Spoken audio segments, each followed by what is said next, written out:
எங்கள் அப்பா வந்து நான் பிறந்தப்ப தூக்க தெரியும் உடனே பிறந்துட்டேன்னு வாங்காமல் இல்லை. என்னை பார்த்துட்டு நான் கொஞ்சம் டிஃப்ரெண்ட்டாக இருந்தேன். நான் ஏதோ சைனீஸ்காரி மாதிரி கண்ணெல்லாம் குட்டியாக உள்ளேருந்து, இல்லை இது என் பிள்ளையே இல்லை, போய் நல்லா செக் பண்ணுங்க அப்படி சொல்லியிருக்காங்க. ஹாஸ்பிட்டல் ஏதாவது மாற்றி தூக்கிட்டு வந்துட்டீங்க, நல்லா செக் பண்ணுங்க அப்படி சொல்லியிருக்காங்க. ஸோ உங்களுக்கு தெரியுமா அது ஆண் பிள்ளைன்னு எதிர்பார்த்து தான் நீங்கள் பிறந்திருக்கீங்கன்னு? ஆமாம் சார். இப்போ வரைக்கும் ட்ரெஸ்ஸுன்னா ஜீன்ஸ் பேண்ட்டு ஷார்ட்ஸு இதெல்லாம் மட்டும் தான் போட விடுவார். பட்டு பாவாடையே 2-3 தான் இருக்குது. ஏதாவது ஃபங்க்ஷன்னா ஸ்கூலில் குர்த்தா போட்டுவாங்க அப்படின்பாங்க. அதெல்லாம் என்கிட்ட இல்லவே இல்லை. எப்போ பார்த்தாலும் எங்கே போனாலும் இது பொண்ணுங்க போடுறது வேணாம் அப்படின்னா, நான் பொண்ணு தானே அப்படின்னா ஆமாம்மா, அதுக்கப்புறம் ஓகே அதை எடுத்துக்கலாம் அப்படி சொல்லுவாங்க. எனக்கு அப்போ நான் மதுரையில் ஒரு இடத்துல பாத்திர கடையில் வேலை பார்த்தேன். 1250 ரூபா சம்பளம். எனக்கு பெண் பிள்ளை பிறந்திருக்குன்னு எனக்கு நியூஸ் வந்தது. உலகத்திலேயே அந்த மாதிரி ஒரு சந்தோஷம் இன்னைக்கு வரைக்கும் நான் வந்து அடையலை. அன்னைக்கு மாதிரி ஒரு சந்தோஷம் இன்னைக்கு வரைக்கும் நான் வந்து அடையலை. அந்த மாதிரி ஒரு சந்தோஷம் அன்னைக்கு. தண்ணி சாப்பிடுவோம் நிறைய. தேவியால் தான் அதை நிப்பாட்டினேன். ஓகே. ஒரு 5 வயசு இருக்கும்போது எனக்கு எங்கள் வீட்டுக்கு ஒரு நாள் தகராறு. அதை அடிச்சுட்டு அவங்க அம்மாவை, எப்பா அது தண்ணி வச்சுட்டு வந்து இந்த மாதிரி இது பண்ணுறேப்பா அப்படின்னு சொல்லி வச்சுங்க, இனிமேட்டு குடிக்கலாமா அப்படின்னு சொன்னான். அன்னையிலேருந்து பிடிக்கிறதே கிடையாது. நான் சொன்னதுக்காக வேலையே மாறினார். அப்பா வந்து செக்யூரிட்டியாக வேலை பார்த்துட்டு இருந்தாங்க ஐடி கேம்பஸில். நான் ஸ்கூலில் ஏதோ ஒரு பையன் கலாய்ச்சிட்டான், செக்யூரிட்டியோட மக தானே நீன்னு சொல்லிட்டு. அது வீட்டில் போய் குழந்தைங்க சாதாரணமாக சொல்கிறது தானே, அதை சொன்னேன். அதுக்கப்புறம் படித்து அதே ஐடி கேம்பஸில் அட்மின் ஜாபில் சூப்பரண்ட் ஆனார். படித்து அதுக்கப்புறமா 2 குழந்தைங்க வந்ததுக்கப்புறம் 2 பொண்ணு. 2 பொண்ணுமே வந்து ரொம்ப பாசமாக வளர்த்ததுனால வீட்டில் வந்து மெயினாக சொல்ல விரும்புகிறேன். இந்த இடத்துல சொன்னால் எனக்கு கரெக்டாக இருக்குன்னு தோணுது. எங்கள் வீட்டில் வந்து ஒரு ஃபேமிலி மீட்டிங்னு ஒன்று கண்டக்ட் பண்ணோம் மாதம். அவரோட 10 வயசுலேருந்து நான் ஸ்டார்ட் பண்ணேன். அவங்களுக்கு தேவையான பிரச்சனைகளை சொல்ல ஒன்று ஒன்றா நான் கரெக்ட் பண்ணிகிட்டே வந்தோம். ஏஜுக்கு வர பிரச்சனைகள், சில பிரச்சனைகள், அவங்க வயசில் வர பிரச்சனைகள், எல்லா பிரச்சனையும் வந்து எல்லாத்தையும் ஷேர் பண்ணிக்கினாங்க. ஸ்பீச் காம்படிஷன், எஸ்ஏ காம்படிஷன், எதுவாக இருந்தாலும் ஒரு பொம்பளை பிள்ளைக்கு இதோ இந்த ரெஸ்ட்ரிக்ஷனோட இருக்கணும் அப்படின்னு சொல்லாமல் எங்களை வந்து முன்னேற்றி பார்க்கணுன்னு ஆசைப்பட்டார் எங்கள் அப்பா. ஒரு மாற்றுத்திறனாளியாக இருந்து அவருக்கு பொண்ணாக பிறந்ததுக்கு நான் ரொம்ப பெருமைப்படுறேன். நிச்சயமாக எங்கள் அப்பா ஒரு ஆண் தேவதை. பசிக்கும், கையில் எங்கள் அப்பா கிட்ட காசு இருக்காது. அப்போ என்ன பண்ணுவாங்கன்னா, எனக்கு பிரியாணி வாங்கி கொடுப்பாங்க, எங்கள் அப்பா பழைய கஞ்சி சாப்பிடுவாங்க. இது வரைக்கும் எனக்கு ஒரு பீரோ ஃபுல்லாக துணி இருக்குது, ஒரு செல்ஃப் ரேக் ஃபுல்லாக எனக்கு செருப்பு இருக்குது. அப்பா கிட்ட பிஞ்சு போன செருப்பு, இன்னொன்று பிஞ்சதை தச்சு வச்சிருக்க செருப்பு. எங்கள் அப்பா சொல்லுவார், லைஃபே வேணாம், இது ரொம்ப ஃபினான்ஷியலாக கஷ்டமாக இருக்குன்னு முடிகிற போகிற நேரத்தில் சொல்லுவார். வண்டி எடுத்துகிட்டு போய் ஹைவேல விட்டுலான்னு இருந்தம்மா, அப்போ கண்ணை மூடும் போது யார் முகமும் ஞாபகம் வரல, எனக்கு முகம் மட்டும்தாம்மா ஞாபகம் வந்துச்சு. நீ இல்லைனா நான் என்னம்மா பண்ணுவேன், நான் இல்லைனா நீ என்னம்மா இருப்பேன், நான் யோசிச்சேம்மா, அதுக்காக மட்டும் நான் வீட்டுக்கு வந்தேன் அப்படின்னு அவர் சொல்லுவார். எந்த கஷ்டம்னாலும் இந்த குழந்தைக்காக பார்த்துடணும் அப்படின்னு எங்கள் அப்பா சொல்லுவார். கல்யாணத்தோட முடிவில் வந்து வாவா என் தேவதை பாட்டு எனக்காக அவர் பாடினார். ஸ்டேஜ் நான் போட்டோ எடுத்துட்டு இருந்தேன். கெஸ்ட் எல்லாரும் கூட ரிசப்ஷன்ல நின்றுட்டு கீழே நின்று அப்பா பாட்டு பாடுறாங்க, கண்ணுல இருந்து தண்ணி தாரே ஊத்துது. அங்க போய் நின்று ஒரு அந்த 5 நிமிஷம் அந்த பாட்டு ஃபுல்லா பாடினாரு. ஸ்டார்டிங்ல இருந்து அந்த பெண் பிள்ளை பிரியும் போது தந்தைக்கும் மகளும் காண உறவு என்ன அப்படின்னு கேட்குறப்போலாம் எனக்கு சின்ன வயசுல இருந்து அப்பா வளர்த்தது எல்லாமே நான் கண்ணு முன்னாடி வரணும்னா வந்துட்டு. எனக்கு மேக்கப் பண்ணுறது ரொம்ப பிடிக்கும் சின்ன வயசுலேருந்தே. ஸோ எங்கள் அப்பா என்ன பண்ணார், நான் 12th முடித்தோடனே என்ன மேக்கப் கோர்ஸ் படிக்க வச்சு ஒரு மேலே வந்து எப்படி ஃபீமேலாக சேஞ்ச் பண்ணணுன்றதுக்கு அந்த டிரான்ஸ்ஃபர்மேஷன் கொடுக்கறதுக்காக எங்கள் அப்பா அவரை ஹேரை க்ரோ பண்ணார். இப்போவும் அந்த ஹேர் இருக்கும். அப்படியா? ஸோ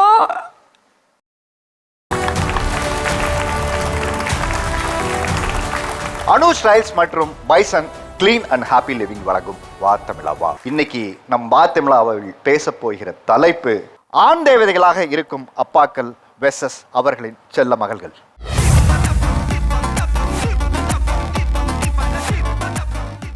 இப்போ நீங்க சொல்லுங்க, பெண் பிள்ளைகள் பிறந்த உடனே ஒவ்வொரு குடும்பத்திலையும் ஒவ்வொரு விதமான அந்த ரியாக்ஷன் இருக்கும். ஏன்னா என்ன குழந்தை அப்படின்னு வெளிநாடுகள்ல எல்லாம் முன்னாடியே நீங்கள் பார்த்துற வாய்ப்பு அங்கே இருக்குது. நம்ம ஊரில் இன்னும் சஸ்பென்ஸ் தான். அப்போ ஒரு ஈகர்னஸ் இருந்திருக்கும். கடைசி நாள் வரைக்கும் அந்த டெலிவரி ரூமுக்கு போய் உள்ளுக்குள்ள ஐசியூ வார்டில் இருந்து தூக்கிட்டு வந்து என்ன குழந்தை நான் சொல்லுவாங்கன்னு ஒரு ஃபீல் இருக்குல்ல. அதே நேரத்தில் அது ஆணா பெண்ணா அதை சார்ந்த ஒரு எதிர்பார்ப்பு எல்லா குடும்பத்திலும் இருந்திருக்கும் இல்லையா? நீங்கள் சொல்லுங்கள், பெண் குழந்தை பிறந்தவுடன் ஒரு அப்பாவாக உங்களிடம் இருந்த எதிர்பார்ப்பு என்ன? குடும்பங்கள் வச்சிருந்த எதிர்பார்ப்பு என்ன? நான் விலங்கியல் ஆசிரியர். நான் எம்எஸ்சி எம்எட் எம்பில் முடிச்சிருக்கேன். நான் வந்து ஆக்சுவலாக பையன்தான் பிறக்கணும்ன்ட்டு எதிர்பார்த்தேன். 3rd மந்த் 4th மந்தில் ஸ்கேன் எடுத்து பார்த்தோம். டேஸ் வந்து கம்மியாக இருந்தால் பொண்ணு பிறப்பாங்க, டேஸ் அதிகமாக இருந்தால் ஆம்பளை பசங்க பிறப்பாங்க. அது என்னுடைய லாஜிக்கு. விலங்கியல் பாடம் எடுத்து ரிசர்ச் பண்ணி கண்டுபிடிச்சி வச்சிருக்கீங்க. கொஞ்சம் பார்த்து பிஹேவியரெல்லாம் பார்த்து கண்டிப்பாக பொண்ணு தான் பிறப்பா அன்ட்டு எங்கள் மனைவி சொன்னாங்க. லாஸ்ட்டில் பார்த்தா எங்கள் மனைவி தான் என்ன சொல்கிறாங்க, பொண்ணை தான் டெலிவரி பண்ணாங்க. உங்கள் ரிசர்ச் ஃபெயில் ஆயிடுச்சு. நாங்கள் வந்து ஆம்பளை பையன் தான் பிறக்கணும்னு தான் நினச்சோம். ஆனால் முதல்ல பொண்ணாக பிறந்துச்சு. எங்கள் குடும்பத்தில் எல்லாவங்களும் ஆம்பளை பையனுக்கு தான் ஆசைப்பட்டாங்க. முதல்ல வைஃப் எப்படி இருக்காங்க அப்படின்னு தான் கேட்டேன். குழந்தைய விட்டுட்டேன் நான் ஃபர்ஸ்ட்ல. அவன் என்ன கலகலன்னு சிரிச்சுட்டு இருக்கா அப்படின்னாங்க. அதுவே எனக்கு ரொம்ப சந்தோஷம் ஆயிடுச்சு. அதுக்கப்புறம் ஆண் குழந்தையா இருந்தா என்ன, பெண் குழந்தையா இருந்தா என்ன. இல்லை பையன்தான் பிறப்பான்னு நினச்சேன் அப்படின்னு சொன்னார். ஆக்சுவலி ஒரு வேளை பையன் பிறந்திருந்தா அந்த சாஃப்டர் சைட் டுவர்ட்ஸ் விமன் ஒன்று இருக்குது, அது வந்து கண்டிப்பாக அவர்கிட்ட நடந்திருக்காது. ஃபார் எக்ஸாம்பிள், எப்போ நான் பீரியட்ஸ் ஆகி அம்மான்னு சொல்லி போனேன்னே எனக்கு ஞாபகம் இப்போ வரைக்குமே இல்லை. விவரம் தெரிஞ்சு அப்படின்னு சொல்லிட்டு தான் நான் போவேன். 3 நாளுமே அவர் தான் பார்த்துப்பாரு.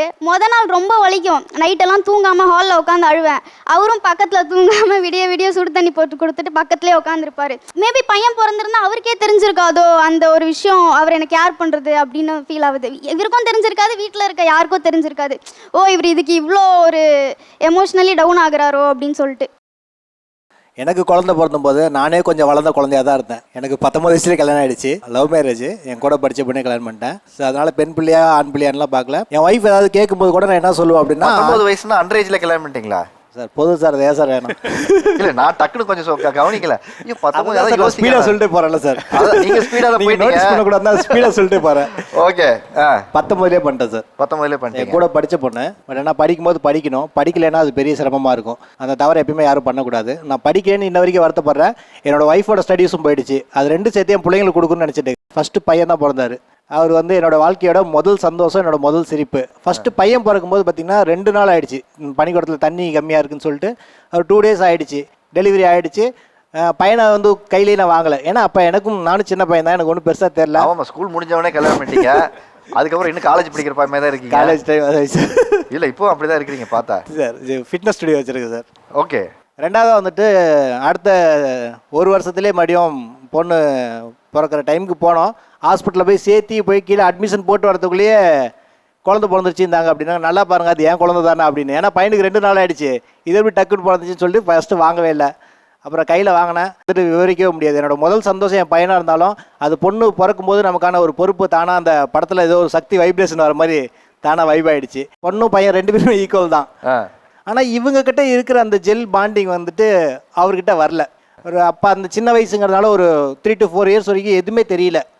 4 yearsக்கு அப்புறம் ஒரு நாள் உடம்பு சரியில்லாமல் போயிடுச்சு. அப்போ வந்து எனக்கு ஃபேனை போட்டுட்டு தைலத்தை தொடை விட்டுட்டு ஒரு பெட்ஷீட்டை போற்றி படுத்து கட்டிப்பிடிச்சி படுத்து தூங்கினாங்க. என் கூட உடம்பு சரியில்லை. எங்கள் அம்மா அடித்தாங்க, திட்டினாங்க, அப்பா கிட்ட போகாதன்னு.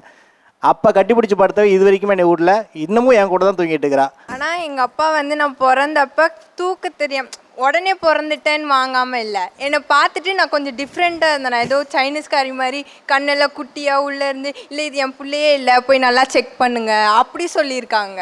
ஹாஸ்பிட்டல் ஏதாவது மாற்றி தூக்கிட்டு வந்துட்டீங்க, நல்லா செக் பண்ணுங்க அப்படி சொல்லியிருக்காங்க. இல்லை சார், அங்கேயே தான் செக் பண்ணிங்கன்னா உடனே பிறந்துச்சு. அப்பாக்கள் நீங்கள் ஒன்று மறந்துடுறீங்க. நீங்கள் எதையும் பெண்கள்கிட்ட மறைக்க முடியாது. அதனால் நீங்கள் எதெல்லாம் மறைக்கணும்னு நினைக்கிறீங்களோ மனசை திறந்து அவங்க சொல்லிடுவாங்க. பெண் பிள்ளை பிறந்த நேரத்தில் என்ன மாதிரியான உணர்வு இருந்துச்சு? ஃபர்ஸ்ட் வந்து ஆண் பிள்ளை வேணும்னு நினச்சிட்டு இருந்தோம். அங்கே அப்படியே சரி டெலிவரி ஹாஸ்பிட்டலுக்கு கொண்டு போயிருக்காங்க அப்படின்னு எல்லாம் ஃபோன் வந்துச்சு. நானும் இங்கேருந்து கிளம்பிட்டோம், ஹாப்பியாக அப்படி கிளம்பிட்டோம். அங்கே போனோன்னா சரி பெண் குழந்தை அப்படின்னா கொஞ்சம் மனசு கொஞ்சம் மாறி இருந்துச்சு.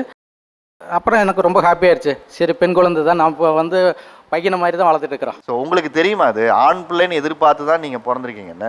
ஆமாம் சார். இப்போ வரைக்கும் ட்ரெஸ்ஸுன்னா ஜீன்ஸ் பேண்ட்டு ஷார்ட்ஸு இதெல்லாம் மட்டும் தான் போட விடுவார். பட்டு பாவாடையே 2-3 தான் இருக்குது. ஏதாவது ஃபங்க்ஷன்னா ஸ்கூலில் குர்த்தா போட்டுவாங்க அப்படின்பாங்க. அதெல்லாம் என்கிட்ட இல்லவே இல்லை. எப்போ பார்த்தாலும் எங்கே போனாலும் இது பொண்ணுங்க போடுறது வேணாம் அப்படின்னா, நான் பொண்ணு தானே அப்படின்னா ஆமாம். அதுக்கப்புறம் ஓகே அதை எடுத்துக்கலாம் அப்படி சொல்லுவாங்க. குர்த்தா எடுக்க விட மாட்டாங்க, பட்டு பாவாடை எடுக்க விட மாட்டாங்க, ஹாஃப் சாரி இதெல்லாம் எதுவுமே இல்லை. ஜீன்ஸு டாப்பு ஷர்ட்டு இது மட்டும் தான் எடுப்பாங்க. உங்களுக்கு ஆக்சுவலாக குழந்தை பிறந்தவொடனே என்ன மாதிரியான ஒரு மனநிலை இருந்தது? எனக்கு குழந்தை பிறந்தவொடனே வலி தான் சார் அதிகமாக இருந்துச்சு. வலி தான் அதிகமாக இருந்தது. ஏன்?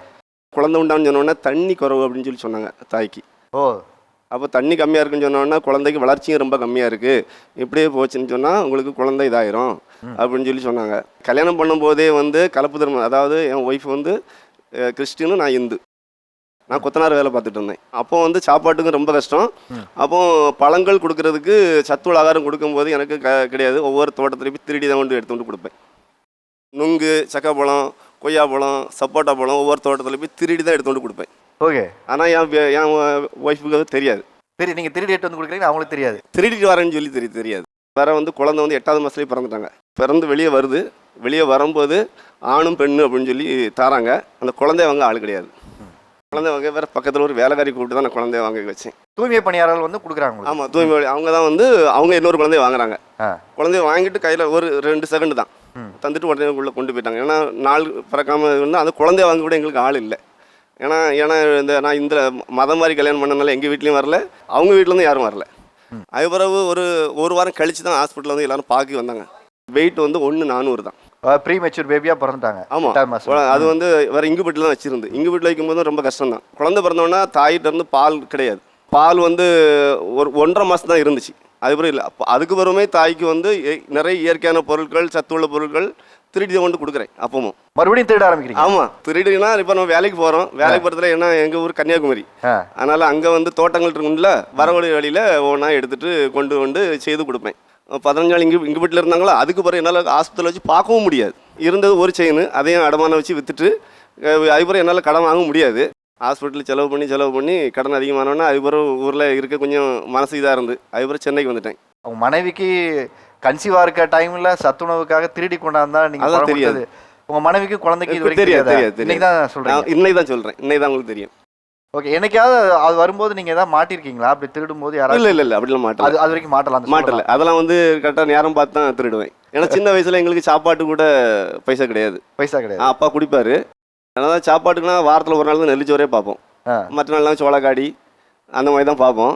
அதனால் திருடிதுங்கிறது வந்து எங்களுக்கு கொஞ்சம் கை வந்த கலை. இன்னைக்கு இதை சொல்லணும்னு உங்களுக்கு தோணுது? இது இல்லாமல் வந்து சமயம் வரும்போது தான் சொல்லணும். நம்ம சும்மா சொன்னோம்னா அது நல்லா இருக்காதுல்ல. இல்லை, பொதுவாகவே நம்ம திருடுறத தப்புன்னு சொல்லுவோம். இப்போ இப்படிப்பட்ட ஒரு சூழலில் இப்படி ஒரு மனிதர் நீங்கள் கடந்து வந்திருக்காங்க போது இதை நீங்கள் எப்படி பார்க்குறீங்க? இது சரின்னு நினைக்கிறீங்களா, தப்புன்னு நினைக்கிறீங்களா? சாப்பாடுக்காக தானே, பசிக்காக தானே, என்னோட பொண்டாட்டி பசங்களை பார்த்துக்கணுன்றதுக்காக தானே எடுத்தாங்க. ஸோ எனக்கு இது தப்புன்னு தெரியல. இவங்க தான் திருடி இருப்பாங்கன்னு தெரியும்.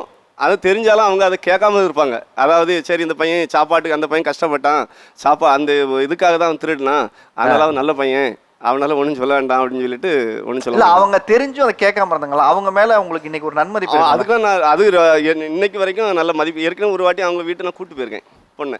அவங்க வீட்டுக்கு? ஆமாம், அவங்க வீட்டுக்கு கூட்டு போயிருக்கேன். ஓகே. அவங்க வீட்டு அவங்க சொல்லுவாங்க வீட்டில் அவங்களுக்கு பூ பறிக்க போவோம். பூ பறிக்கும் அவங்க வீட்டு தோட்டத்துக்கு போவேன்னு சொல்லுவேன். ஆனால் அவி தோட்டத்தில் பூ பறிக்க போவேன். ஆனால் அவி தோட்டத்தை திருடிட்டு வருவேன். இல்லை, உங்கள் ஊரில் பொதுவாகவே நிறைய நல்ல மனுஷங்க இருக்காங்கன்னு நினைக்கிறேன். மேலே சொல்லுங்கள். எனக்கு பார்த்தீங்கன்னா வந்து ஃபஸ்ட்டு வந்து பையன்தான். வீட்டில் என்ன சொன்னாங்க, ஒன்று போதும் அப்படின்னாங்க. அதுக்கப்புறம் சொன்னாங்க இல்லை வேண்டாம், பொண்ணாக இருந்தாலும் பரவாயில்ல, எனக்கு பொண்ணுன்னா ரொம்ப பிடிக்கும் அப்படின்னு. சரின்னு சொல்லிட்டு டெலிவரி ஆனோடனே உள்ளே போய் கையில் தூக்கினேன். அந்த பொண்ணுக்கு வந்து அவள் வந்த நேரம் எனக்கு வந்து வேலையிலேருந்து பார்த்தீங்கன்னா எல்லாத்துலேயுமே வந்து எனக்கு கொஞ்சம் கை தூக்கி விட்டுது. அதுலேருந்து இன்ன வரைக்கும் எனக்கு வந்து அவளை ரொம்ப பிடிக்கும். ஆண் குழந்தையை தூக்கும் போது இருந்த உணர்வும் பெண் குழந்தையை தூக்கும் போது ஒரு அப்பாவா உங்க உணர்வு என்னவா இருந்தது? பெண் குழந்தையை தூக்கும் போது எனக்கு ரொம்ப சந்தோஷமா இருந்தது. ஏன்னு கேட்டீங்கன்னா நாளைக்கு கடைசியில் கஞ்சி ஊற்ற போகிறது அவள் தான். கடைசியில் கஞ்சி ஊற்ற போகிறோம். கடைசி வரைக்கும் பொம்பளை பிள்ளை தான் கஞ்சி ஊற்றுவாங்க நம்புறீங்க? நிச்சயமா சார். ஆம்பளை பிள்ளைங்க ஊற்றுறது இல்லை. ஆம்பளை பசங்களை எதிர்பார்க்கவே கூடாது. கல்யாணம் முடிச்சுன்னா வெளியே அமுச்சு விட்டுறணும். நம்ம கூட வச்சிருந்தா நம்மள அமுச்சு விட்ருவாங்க. நீங்கள் உங்கள் அம்மா அப்பா கஞ்சி ஊற்றுனீங்களா? நான் ஊற்றிருந்தேன் சார். அம்மா அப்பா தனியாக இருக்காரு. ஆட்டுறது சரியில்லையே. எனக்கு வந்து மனைவி வந்து 2வது திருமணம். மனைவிக்கு வந்து முதல் கணவர் இறந்துட்டார். நான் வந்து 2வது தத்தெடுத்தது.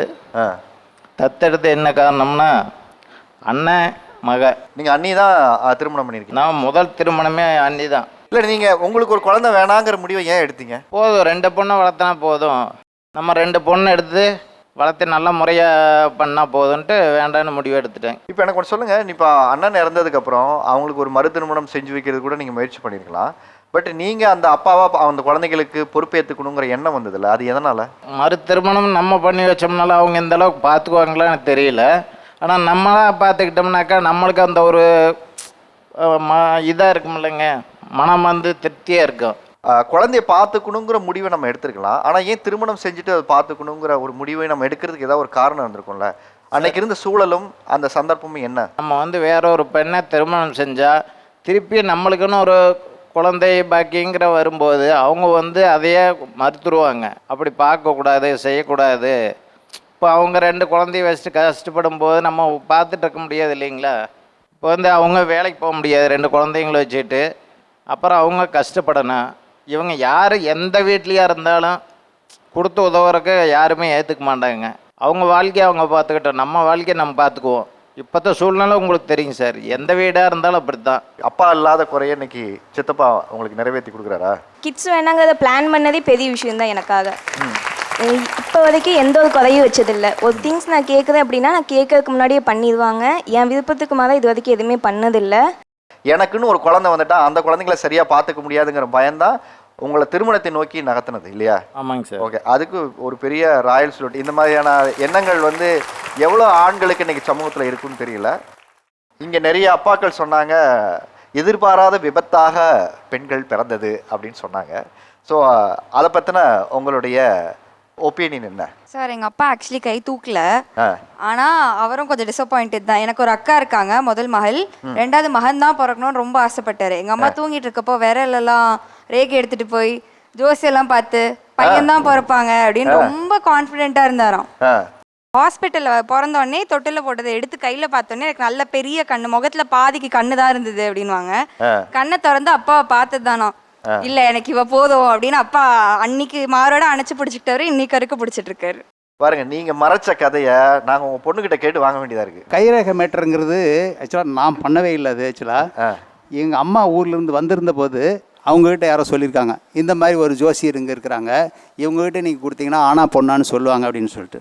அவனும் சொல்லிட்டான், பொண்ணுன்னு தான் சொன்னாங்க. சொன்னதை நான் அப்பவே ஏற்றுக்கிட்டேன். இல்ல அவங்க கண்டிப்பா மகன் தான் பிறப்பான்.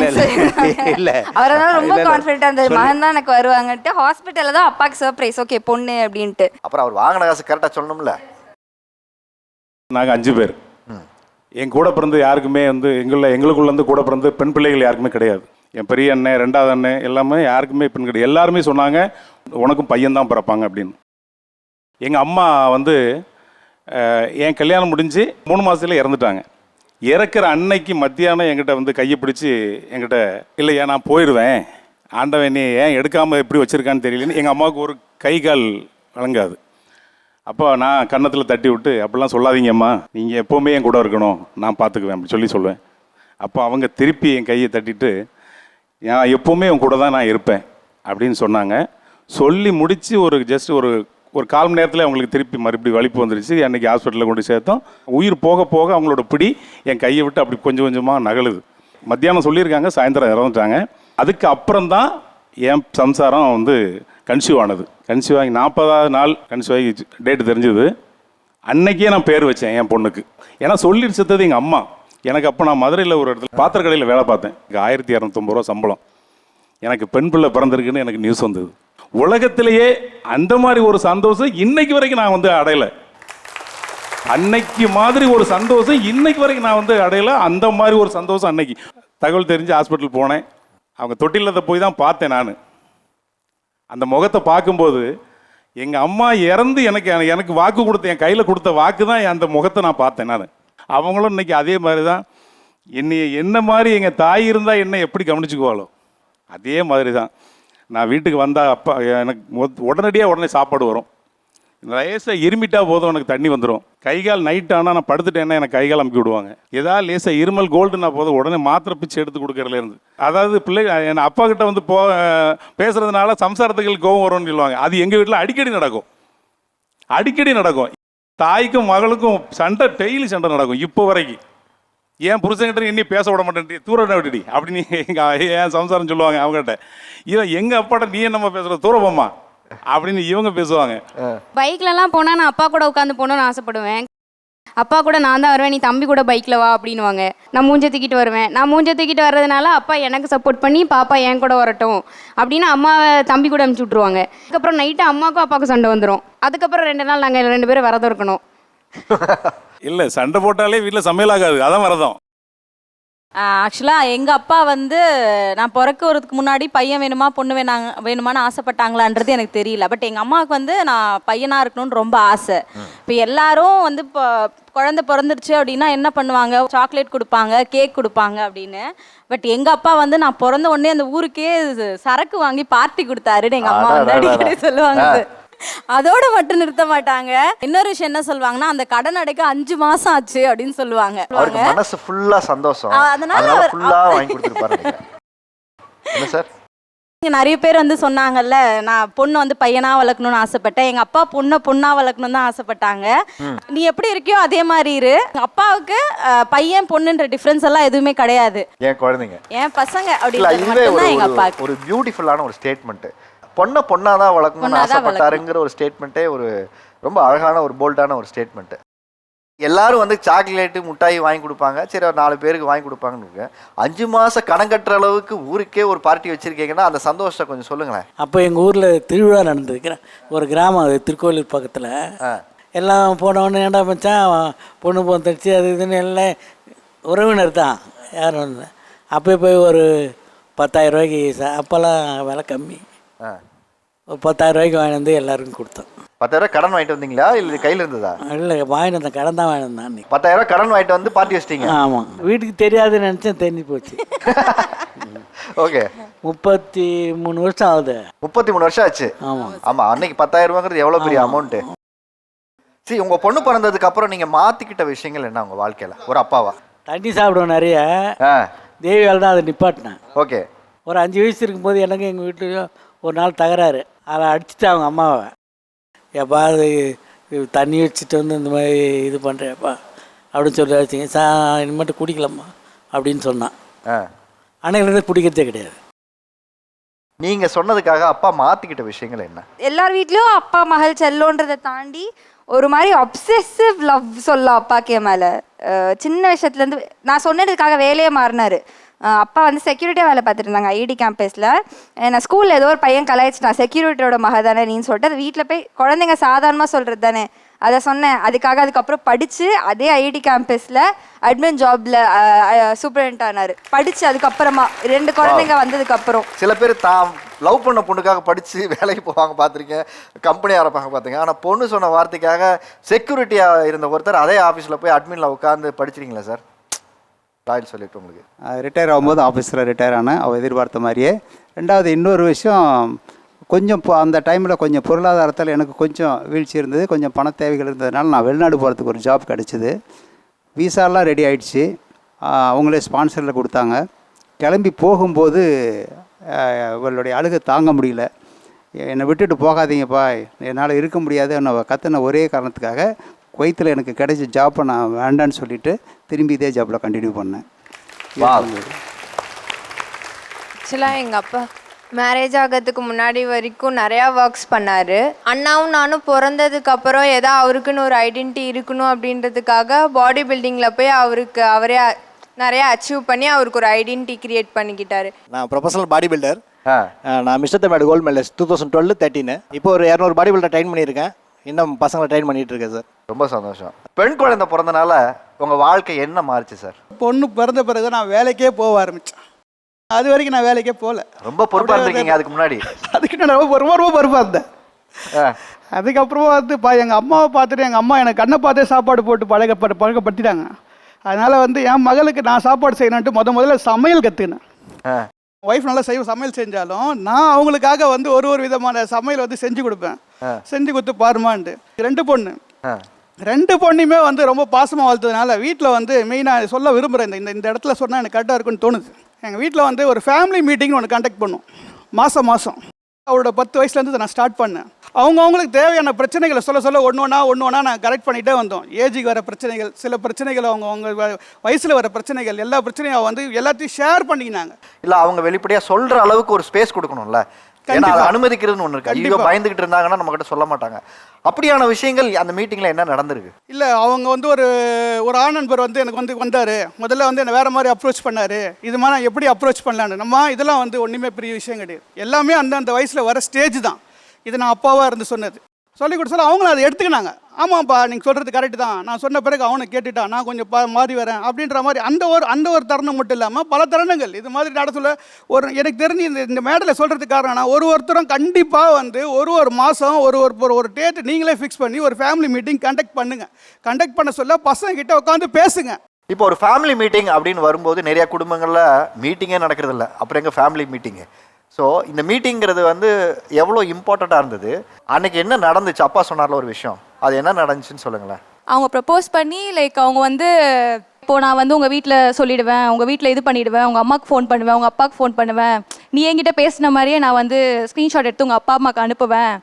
ஸோ அந்த மாதிரி அப்படிலாம் அது என்ன நடந்துச்சுன்னா, இப்போ நீ வந்து ஒத்துக்கல அப்படின்னா வாட்ஸ்அப்பில் வந்து எப்படின்னா வெறும் கான்டாக்ட் நேம் மட்டும் சேவ் ஆகிருக்கும்.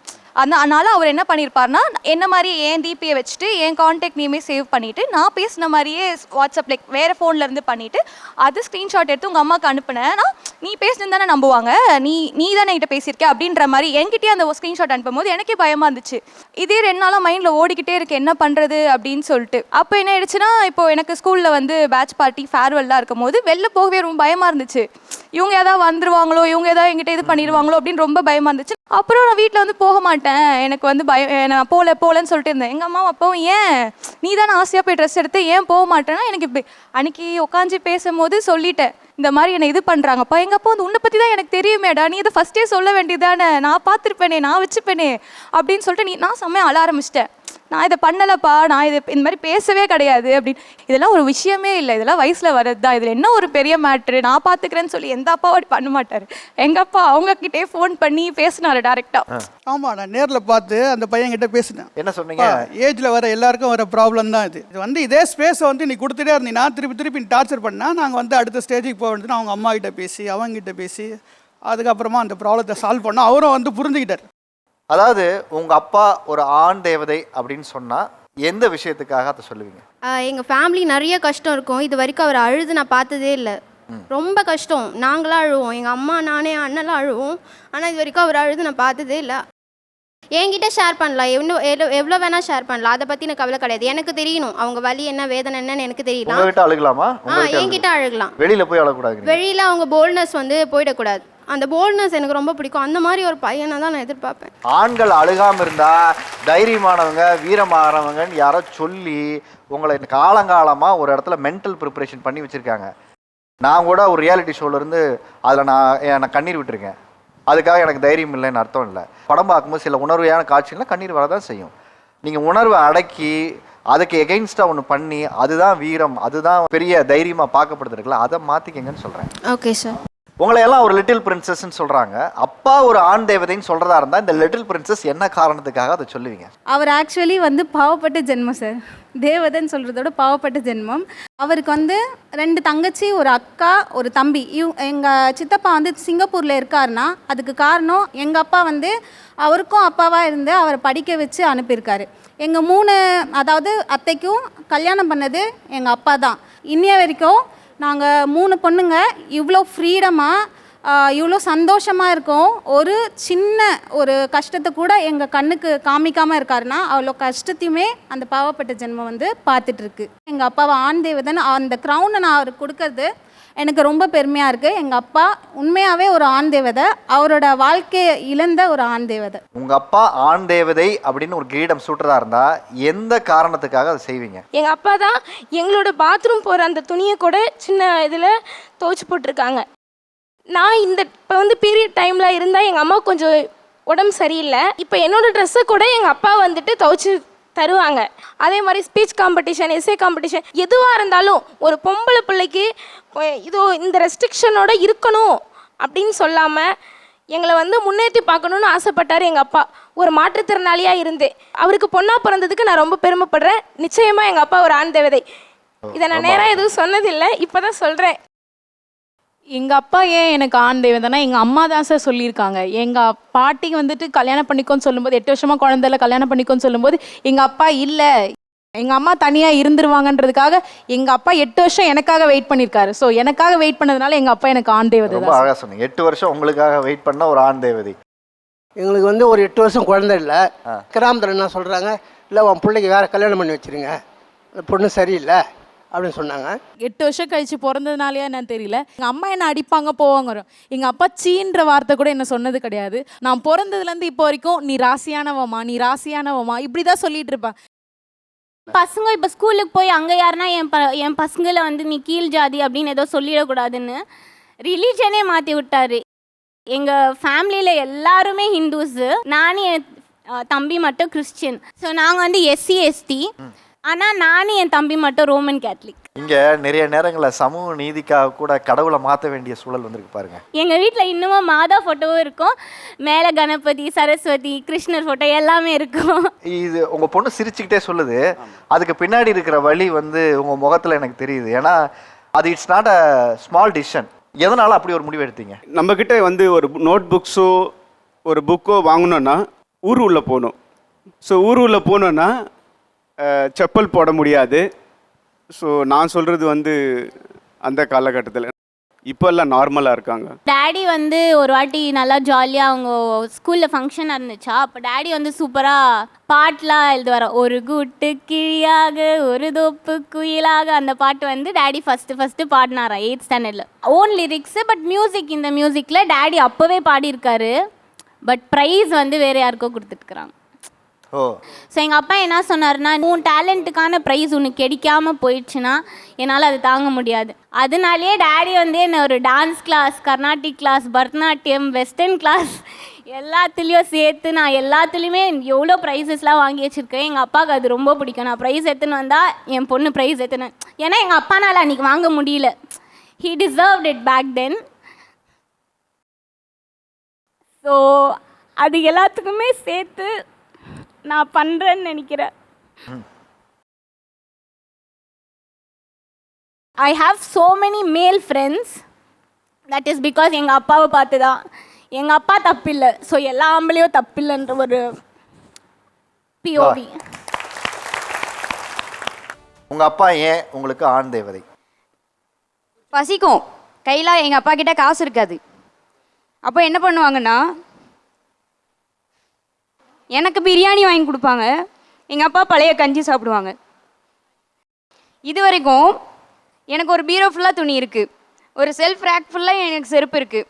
அப்பா கிட்ட பிஞ்சு போன செருப்பு, இன்னொன்று பிஞ்சதை தச்சு வச்சுருக்க செருப்பு, அது மட்டும்தான்.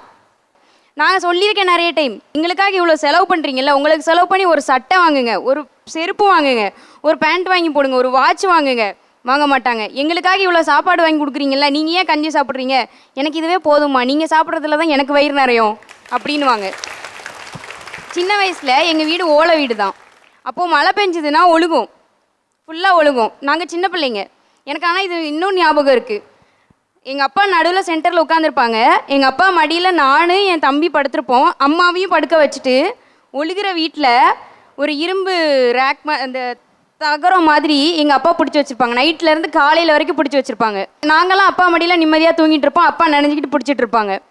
ஸோ இதெல்லாம் வச்சு எங்கள் அப்பா ஒரு ஆண் தேவதை அப்படிங்கிறத நான் சொல்கிறேன். இன்னொரு விஷயம், எங்கள் அப்பா கிட்ட நான் இது வரைக்கும் எல்லாமே ஷேர் பண்ணியிருக்கேன். எனக்கு ப்ரொப்போஸ் வந்தாலும், பா இந்த மாதிரி வருதுப்பா பார்த்துக்கோங்க, லெட்டர் வந்தாலும் அப்பா கிட்ட கொண்டு போய் கொடுத்துட்டு, அந்த மாதிரி நிறைய பேர் சொன்னாங்க எங்ககிட்ட வந்து கன்சல்ட் பண்ணணும்.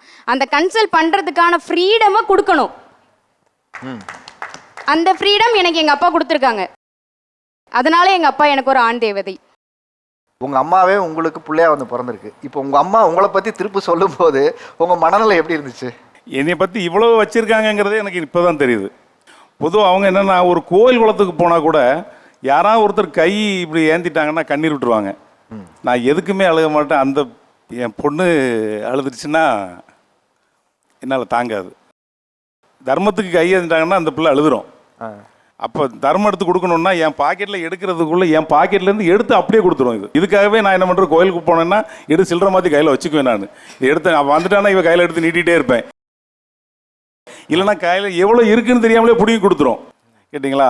அப்படிலாம் இருந்து இந்த அளவுக்கு என்ன நினச்சிருக்காங்கன்னா உண்மையிலே எனக்கே ரொம்ப சந்தோஷமாக இருக்குது. சொசைட்டியே சொல்லிச்சு, ஏன் பொண்ணு குழந்தைய சினி ஃபீல்டுக்கு அனுப்புகிற, அது ரொம்ப மோசமான ஃபீல்டு அப்படின்னு எல்லாரும் சொன்னாங்க. ஆனால் இன்ன வரைக்கும் நைட்டாக இருந்தாலும் சரி, எந்த டைம்லையாக இருந்தாலும் சரி, அவங்க கூப்பிட்டாங்கன்னா எப்போ எந்த டைமாக இருந்தாலும், அச்சாக்கு உடம்பு சரியில்லைனாலும் கண்டிப்பாக எனக்கு பிடிச்சிருக்குன்னா கண்டிப்பாக கூட்டிகிட்டு போவாங்க. அது ஒன்று. அப்பாங்க அழுக மாட்டாங்க, பசங்க அழுகக்கூடாதுன்னு இருக்கு. இந்த மாதிரி பாட்டிலெல்லாம் ஒரு அப்பாங்க அழுது பார்த்தது இல்லைன்னு. ஆனால் நான் வந்துட்டு எனக்கு ஏதோ ஆயிடுச்சுன்னா நான் அழுகிறதுக்கு முன்னாடி அங்கே அழுதுருவாங்க. அதுக்கப்புறம் இன்ன வரைக்கும் எனக்கு ஸ்கூலுக்கு போகும்போது கூட சாக்ஸ் போட்டு விடுவாங்க. எனக்கு போட தெரியாமல் இல்லை, இருந்தாலும் காலையில் ஊட்டி விடுறதா இருந்தால் சரி, சாக்ஸ் போடுறதா இருந்தால் சரி, எல்லாமே பண்ணி கொடுப்பாங்க. அதனால எப்பயுமே அத்தை பெஸ்ட் ஆண் தேவதை தான்.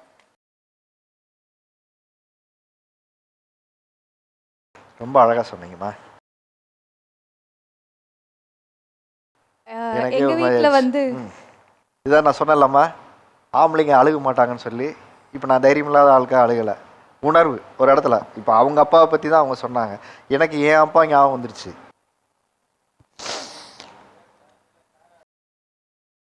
என்னுடைய பர்சனலாக எனக்கு நடந்த அனுபவத்தை இங்கே சொல்லி அது ஒரு டைம் எடுத்துக்க விரும்பலை. பட் நீங்கள் பேசின எல்லாத்துலேயும் எங்கள் அப்பா தெரிஞ்சார். எவ்வளோ பேர் எனக்கு விமர்சனம் பண்ணாங்க சினிமா கூட்டு போகும்போது, ஆனால் எங்கள் அப்பா என் கனவுக்கு இது வரைக்கும் ஒரு நாள் கூட தடையாக நின்னதில்லை அப்படின்னு சொல்லிட்டு அவங்க உடஞ்சி அழுதுட்டாங்க. கடைசியாக கையெடுத்து கும்பிட்டேங்க உங்கள் பொண்ணை பார்த்து.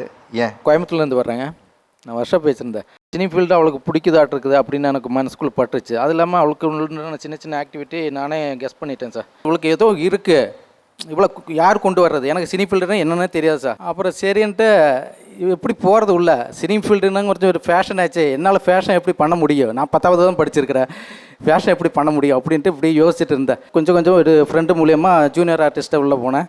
உள்ளே போய் ப்ரொடக்ஷன் மேனேஜராக போனேன் சார். கொஞ்சம் கொஞ்சமாக அதுக்குள்ளே பாப்பாங்களுக்கு கொஞ்சம் கொஞ்சம் சான்ஸ் வாங்கி கொடுத்தேன்.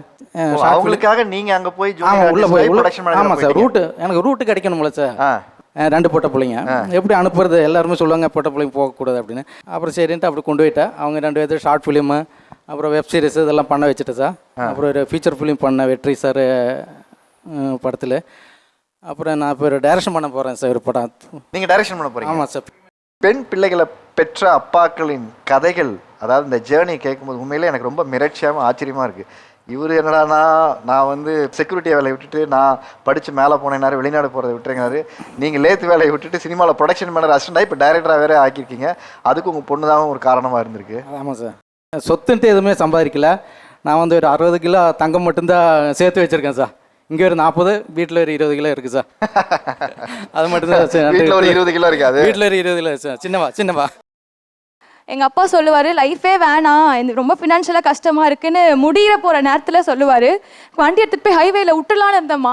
அப்போ கண்ணை மூடும் போது யார் முகமும் ஞாபகம் வரல, எனக்கு ஓ முகம் மட்டும்தாம்மா ஞாபகம் வந்துச்சு. நீ இல்லைனா நான் என்னம்மா பண்ணுவேன், நான் இல்லைனா நீ என்னம்மா இருப்பேன் நான் யோசிச்சேம்மா. அதுக்காக மட்டும் நான் வீட்டுக்கு வந்தேன் அப்படின்னு அவர் சொல்லுவார். எந்த கஷ்டம்னாலும் இந்த குழந்தைக்காக பார்த்துடணும் அப்படின்னு எங்கள் அப்பா சொல்லுவார். ஆனால் எனக்கு எந்த கஷ்டம் வந்தாலும் எங்கள் அப்பாவை பார்ப்பேன் நான். எங்கள் அப்பா இருக்காரு, எங்கள் அப்பாக்காக நம்ம என்ன வேணால் பண்ணோம், நம்ம லைஃப்பில் வந்து இது ஒரு பிரச்சனையே இல்லை, எங்கள் அப்பாக்காக நான் கடைசி வரைக்கும் கஷ்டப்பட்டு நான் இருக்கணும் அப்படின்னு எனக்கு அதனால தான் நான் வந்து எல்லா சுச்சுவேஷன்லையுமே தைரியமாக இருந்திருக்கேன். பொண்ணுன்னு சொன்னவங்கலாம் எப்படி வளர்த்துருக்காரு பாரு அப்படின்னு ஒரு பேரை கொண்டு வந்துடணும்னு சொல்லிட்டு ரொம்ப கஷ்டப்படுறது எங்கள் அப்பாக்காக மட்டும்தான். என்னோட கல்யாணத்தப்போ எனக்கு நிறைய அப்பாங்க கிட்டேயோ இல்லை அரேஞ்ச் மேரேஜ்லையோ பிரச்சனை இருக்குது. வந்து எந்த பிரச்சனைனாலும் கல்யாணத்துக்கு அப்புறம் நீ ஃபேஸ் பண்ணிக்கணும், திருப்பி இந்த வீட்டுக்குள்ளே வந்துடக்கூடாது, அங்கேயே பேசி முடி அப்படின்ற பேசுகிற அம்மா அப்பாங்களை நிறையா பார்த்துருக்கேன்.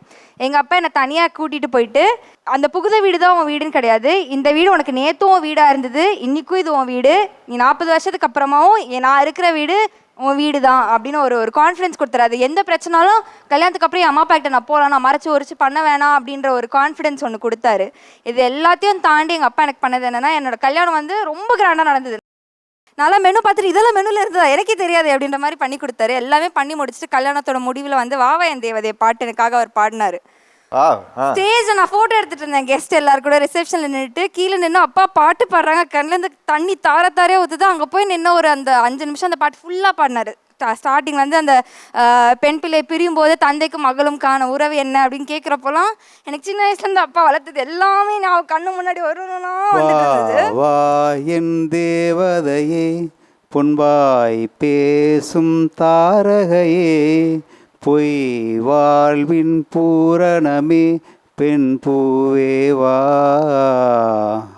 வான்மிதக்கும் கண்களுக்கு மயிலிறகால் மயிடவா மார்புதைக்கும் கால்களுக்கு மணிக்கொலுசு நானிடவா வா வா என் தேவதையே பொன்வாய் பேசும் தாரகையே, பொய் வாழ்வின் பூரணமே, பெண் பூவேவா. என்ன சொல்கிறது சார், அது அந்த லைன் அது ரொம்ப என்னை பாதிச்சிருச்சு.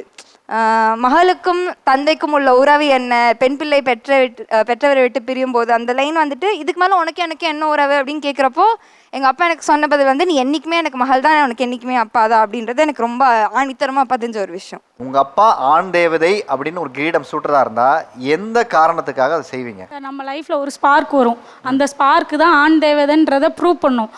இந்த இடத்துல இவர் இல்லைன்னா நம்ம இருக்க முடியாதுன்னு ஒரு சூழ்நிலை வரும்ல. அது எப்போ நடந்ததுன்னா, நான் 3rd இயர் படிக்கும்போது நடந்தது. நான் ஹோல் காலேஜே எதிர்த்தும் போது எங்கள் அப்பா போராடி எனக்கு அங்கே படிப்பு கொடுத்தாரு. பொண்ணு படித்தா மட்டும்தான் குடும்பம் நல்லா இருக்கும்னு நினச்ச ஒரு ஆம்பளை சார் எங்கள் அப்பா. என்னை 19 வயசில் கல்யாணம் முடிச்சு கொடுத்துட்டாங்க. எங்கள் தாய்மாமாவுக்கு கல்யாணம் முடிச்சு கொடுத்தாங்க. நான் ஒரு நாள் வீட்டில் வந்து சாணி அள்ளிகிட்டு இருக்கோம். என் அப்பாவுக்கு ஃபோன் பண்ணபோது சொல்கிறேன், எப்பா என்ன எனக்கு முன்னேற்றம் இருந்துச்சு, 2 டிகிரி படித்து எனக்கு என்ன முன்னேற்றம், நான் சாணி தான் அள்ளுறேன் அப்படின்னு சொன்னேன். கல்யாணம் முடிச்சு 4 நாளில் நான் சொன்னேன், நான் 2 டிகிரியுமே வந்து நான் கல்யாணம் முடிச்சு கொடுத்த பிறகு தான் நான் படித்தேன். 1st இயர் படிக்கும் போதே வந்து பொண்ணு பிறந்துட்டா. பொண்ணை ஃபுல்லாமே டெலிவரிக்கு 2 நாளுக்கு முன்னாடி வரைக்கும் நான் காலேஜுக்கு போனேன். ஹெச்ஓடி சொல்கிறாங்க, லேபில் இடித்து தான் உன் குழந்தை வெளியே வரப்போகுது, நீ பார்த்துட்டே இரு, நீ ஓடுற ஓட்டத்துக்கு உங்கள் அப்பாவை தான் முதல் சொல்லணும், எதுக்கு இவ்வளோ வேகமாக கல்யாணம் முடிச்சு கொடுத்தீங்க அப்படின்னு. 2 நாள் லீவு கொடுக்குறேன், வீட்டுக்கு போன்னு சொன்னாங்க. 2 நாளில் டெலிவரி பார்த்துட்டு 30 நாள் சார் பிள்ளையை தூக்கிட்டு காலேஜுக்கு போயிட்டேன். நான் பிள்ளை பெற்றுட்டேன், 30 நாள் தான் நான் லீவு போட்டேன். எனக்கு இங்கே நான் எக்ஸாம் எழுதுவேன். எங்கள் அப்பா வந்து அன்றைக்கி கேட்குறாங்க, கையை பிடிச்சி அழுகுறாங்க சார். அன்றைக்கி என் பிள்ளைக்கு படிக்க சொல்லுங்கள், 30 நாள் ஆயிடுச்சு சார், பிள்ளைக்கு வந்து நான் செமஸ்டர் எழுத என்னால் கொடுக்க முடியாது, நீங்கள் நெக்ஸ்ட்டு செமஸ்டர் எழுதுங்க அப்படின்னு சொல்கிறேன். சார் நான் ரொம்ப கஷ்டப்பட்டு என் பிள்ளையை படிக்க வச்சுருக்கேன். அந்த பிள்ளைக்கு ஒரு சூழ்நிலை, ஏதோ குழந்தை இருந்தது, அந்த பிள்ளையை விட்டுட்டு 30 நாள் அந்த பிள்ளை வந்துருச்சு. அப்படிங்கும்போது நீங்கள் எப்படியாவது அந்த பிள்ளைக்கு படிப்பு கொடுத்தா தான் அந்த பிள்ளை மேலே வரும். வாட்ச்மேன் முதற்கொண்டு சொன்னாங்க சார், படித்து என்ன செய்ய போகுது, என் பிள்ளை படித்தாதான் நாளைக்கு முன்னேறி வரும்னு சொல்லி எங்கள் அப்பா நம்பினார். அன்னைக்கு இன்னைக்கு வரைக்குமே எங்கள் அப்பா என்னால் எவ்வளோ பெருமைப்படுறாரோ இல்லை, எங்கள் அப்பாவில் நான் ரொம்ப பெருமைப்படுறேன். நான் போய் சொல்லிட்டேன், எக்ஸாம் டைம் நீ எந்த இதாக இருந்தாலும் சரி கலெக்டர் வரைக்கும் நான் பார்த்துக்கிறேன், என் பிள்ளை எக்ஸாம் எழுதும், அதுக்கு முன்னாடி என்ன செய்ய முடியும், நான் ஒரு ஆடு மேய்க்கிற தொழிலாளியா அப்படின்னேன். அப்படிங்கும்போது அந்த அம்மா மேலங்களும் பார்த்துச்சு, குழந்தை யார் வச்சுக்கிடுவான்னாங்க. அந்த பச்சை குழந்தை யாரு, என் பொம்பளையால 30 நாள் பிள்ளை சார், 30 நாள் பிள்ளையை யார் வச்சுக்கிடுவான்னு கேட்டாங்க. என் பொம்பளையாலே வச்சுக்கிறேன் அப்படின்னு சொல்லி எங்கள் அப்பா வாங்கி இன்னைக்கு வரைக்கும் என் மகன் எங்கள் அம்மாவை தான் அம்மானு கூப்பிடுவா. இப்போ அப்பா வந்து கல்யாணத்துக்கு அப்புறம் படிக்க வைக்கணும்னு பிடிவாதமாக இருந்தார் இல்லையா? நீங்கள் படித்து இன்னைக்கு என்னவா இருக்கீங்க? அந்த கல்வி உங்களுக்கு என்னவா பயன்பட்டுருக்கு? நான் பிஎஸ்சி பிஎட் முடிச்சிருக்கேன் சார். பட்டாசு கடையில் இருக்கேன். என் ஹஸ்பண்ட் வந்து இப்போ 30 வயசு ஆயிடுச்சுங்க சார். அவங்களுக்கு வந்து நான் ஒரு தொழில் அவரை ரன் பண்ணி கொடுத்துட்டேன் அப்படின்னா அடுத்து நான் வந்து நெட்டு அந்த மாதிரி என் லைஃப்பை வந்து கவர்மெண்ட் ஜாப்குள்ளே நான் இன்வால்வ் பண்ணிக்கிருவேன். கண்டிப்பாக ஒரு ஸ்டேஜ் வந்துருவேன்ப்பா அப்படின்னு சொல்லி நான் எங்கள் அப்பாவுக்கு உறுதியாக சொல்லியிருக்கேன் சார். கண்டிப்பாக வருவேன். உங்களுக்கு என்ன இலக்கா வச்சுருக்கீங்க? நீங்கள் படிச்சிங்க, இப்போ பிஎட் பண்ணீங்க, அடுத்து வந்து ஒரு தொழில் பண்ணி வச்சிங்க, உங்களுக்கு என்ன இலக்கு? நான் வந்து கவர்மெண்ட் ஜாப் எடுத்து தான் தீருவேன் அப்படின்ற ஒரு குறிக்கோளில் இருக்கேன் சார். சார் நான் எங்கள் அப்பாவை என்ன சொல்லணும் அப்படின்னா, எங்கள் அம்மாவுக்கு 1 இயர் வரைக்கும் தெரியாது எனக்கு எங்கள் அப்பா தனியாக மேரேஜ் பண்ணி வச்ச விஷயமே எங்கள் அம்மாவுக்கு வந்து தெரியாது. ஏன்னா எனக்கு ஒரு விஷயம் பிடிச்சிருக்கு அப்படின்றதுனால யாருமே ஒத்துக்க மாட்டாங்கன்னு தெரிஞ்சும் என் பொண்ணு எடுத்த முடிவு வந்து சரியாக இருக்கும் அப்படின்னு சொல்லிட்டு எனக்கு வந்து எங்கள் அப்பா தனியாக வந்து கல்யாணம் பண்ணி வச்சாங்க. எங்கள் அம்மா இல்லை 1 இயர் வரைக்கும் யாருக்குமே தெரியாது, ரிலேட்டிவ்ஸ் யாருக்குமே எனக்கு கல்யாணம் ஆன விஷயமே வந்து தெரியாது சார். 1 இயர் வரைக்கும் காலையில் நைட் 2 வேளையுமே என்னை வந்து பார்த்துட்டு போவாங்க. என்னை எப்படி பார்த்துக்கிட்டாங்களோ அதை தாண்டி இப்போது எங்கள் அப்பாவுக்கு ஒரு 65 வயசுக்கு மேலே இருக்கும்னு நினைக்கிறேன். என் பசங்களை காலையில் டியூஷன் கூட்டிகிட்டு போகிறதுலேருந்து ஸ்கூல் கூட்டிகிட்டு போகிறதுலேருந்து இந்த வயசான காலத்தில் ஒரு மாடிப்படி ஒரு நம்ம 2 தடவை ஏறினாலே முடியாது. பட் இந்த வயசான காலத்தில் ஒரு 10 தடவை 20 தடவை எனக்காக என்னை பார்க்கறதுக்காக அப்பப்போ வந்துக்கிட்டே இருப்பாங்க. போய் படுத்து ரூம் கதவை சாத்தோன்னே காலிங் பெல் அடிப்போம். என்னப்பா சாமி பண்ணுறேன், நான் பிஸ்னஸ் பண்ணுறேன் சார், உனக்கு ஏதாவது ஒர்க் இருந்தால் பாரு, நான் குழந்தைய பார்த்துக்கிறேன்னு என் குழந்தைய பார்த்துக்கிறாரு. நான் இவ்வளோ லைஃப்பில் ஹாப்பியாக இருக்கேன் அப்படின்னா என் கல்யாணத்தை நடத்தி வச்சதுனால, எனக்கு பிடிச்ச ஒரு லைஃப் அமைச்சு கொடுத்ததுனால தான் நான் இவ்வளோ லைஃப்பில் ஹாப்பியாக இருக்கேன் சார். எனக்கு இந்த ஹாப்பினஸ்ஸை கொடுத்த எங்கள் அப்பா எனக்கு ஒரு ஆண் தேவதைன்னு தான் கண்டிப்பாக சொல்வேன் சார். எனக்கு மேக்கப் பண்ணுறது ரொம்ப பிடிக்கும் சின்ன வயசுலேருந்தே. ஸோ எங்கள் அப்பா என்ன பண்ணார், நான் 12th முடித்தோடனே என்னை மேக்கப் கோர்ஸ் படிக்க வச்சார். படிக்க வச்சு ஒரு மேலே வந்து எப்படி ஃபீமேலாக சேஞ்ச் பண்ணணுன்றதுக்கு அந்த டிரான்ஸ்ஃபர்மேஷன் கொடுக்கறதுக்காக எங்கள் அப்பா அவரை ஹேரை க்ரோ பண்ணார். இப்போவும் அந்த ஹேர் இருக்கும். அப்படியா? ஸோ எங்கள் அப்பாவுக்குமே ஹேர் க்ரோ பண்ணுறது பிடிக்காது. என் தம்பி அதிகமாக முடி வச்சாலே திட்டுவார். ஸோ நான் வந்து அந்த மேல் ஃபீமேல் டிரான்ஸ்ஃபர்மேஷன் கொடுக்கணும், என் பொண்ணு அவளோட டேலண்ட்டை காட்டணுன்றதுக்காக அவர் ஹேர் க்ரோ பண்ணிக்கிட்டாரு. எவ்வளோ வருஷம் சார் வளர்த்தீங்க? 3.5 வருஷம் ஆச்சு. அந்த முடியை கொஞ்சம் அவுத்து காட்டுறீங்களா?